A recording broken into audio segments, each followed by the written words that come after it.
Hello everyone. Today I want to introduce two widgets that help you to manage your storage. And then the first widget is called the storage. It's the column widget. And then let's give it a test. And then it can be associated with any different kind of tables. I'm going to use a sample table as an example. And then just simply just open one of the sample when I'm trying to add a new sample, and then you will see the storage will be displayed as a two fields. And then the first field enable you to select one of the storage from dropdown. I can simply select this 96 well box, and then in the same time it will give me the layout to tell me what other samples already stored inside, and then which well if I want to choosing. I can choose in the A1 or B1, just simply click it, it will auto fill the information for you. And then let's also fill some other information so we can actually submit these samples directly. So with this information, simply click the submit.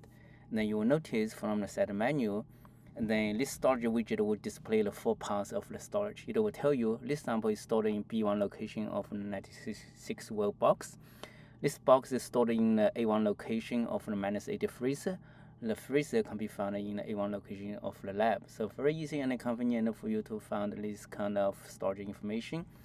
And then of course the whole storage information, like whenever you add this kind of widget, you can easily configure all the details by opening the settings from here, and then simply click the edit button.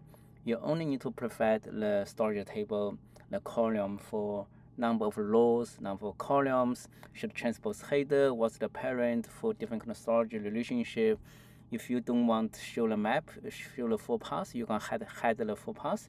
If you don't want to show the map, you can click it to hide the map. So this is one widget. The second widget is about the storage map. So I'm going to show that from here. Just simply open the storage locations. You will see this is storage map. It can display all the items that stored inside of one storage location. And then this storage map is actually built at real time.